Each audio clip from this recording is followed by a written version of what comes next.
covering that now to Casey Babb, who joins us right now, international fellow at the Institute for National Security Studies in Tel Aviv. And he has, I assume, perspective on what I think is kind of the story of the week as it develops, politically, is that, yes, the U.S. might not be on board with what you're seeing now at the UN, which is ceasefire right now. But if you look at what Tony Blinken has been saying, you look at what others have been saying, they're not on board with what Israel is doing either. What do you make of what we've seen, especially over the last few days?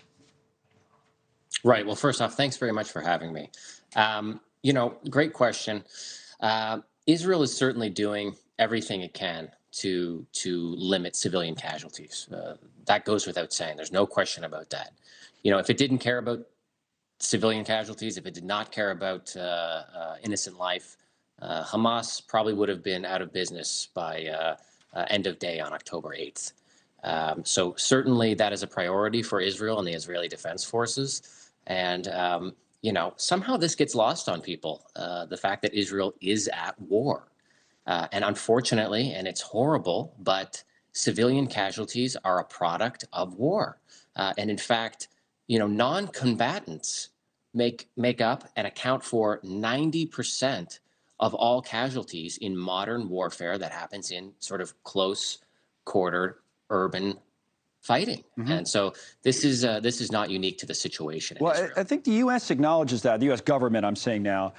But, I'll just let the Secretary of State speak for himself on this, because I think it's nuanced to some degree. I want to come back to you on this, Casey. But this is Secretary of State Antony Blinken talking about, and you'll notice the word gap at some point in this clip, and that's what I want to focus on when we come back. But here's the Secretary of State.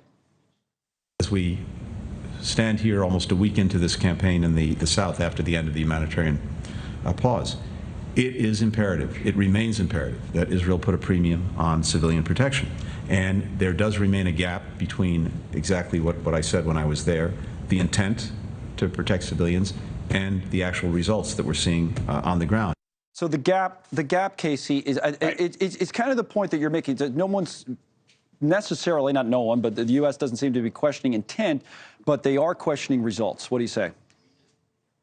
Well, I can tell you who does want civilian deaths, and that's Hamas. It's good for them. It's good for their international sort of PR campaign. It's good for their propaganda.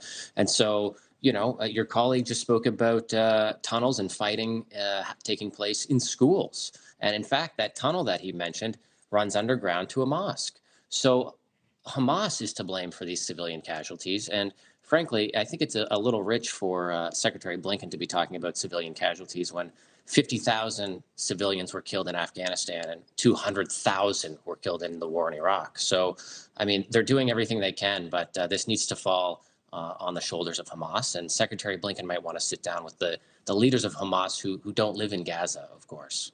So there's no other option, is what you're saying. This is the way the war has to be fought, because the concern that I've heard from a number of different people, and know far more about it than I do, as you do, they would say, this could make things worse. In other words, this could create more terrorists, more people that hate the Western world, that there's that the net effect of carrying it out in this way is not going to be a positive, won't accomplish what Israel wants to accomplish. I'll let that be the last question for you. Well, there are certainly valid points there, but again, the status quo goes without saying can't hold.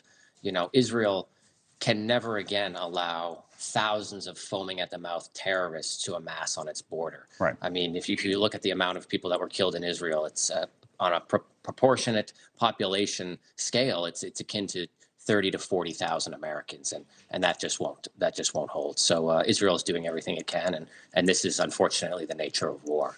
All right, Casey Babb, thank you for your perspective on things. We appreciate it as we continue this discussion and continue to cover this war here on NewsNation Now. Thanks so much for watching. Just go to joinnn.com to find NewsNation on your television provider. And don't forget to click the red subscribe button below to get more of NewsNation's fact-driven, unbiased coverage.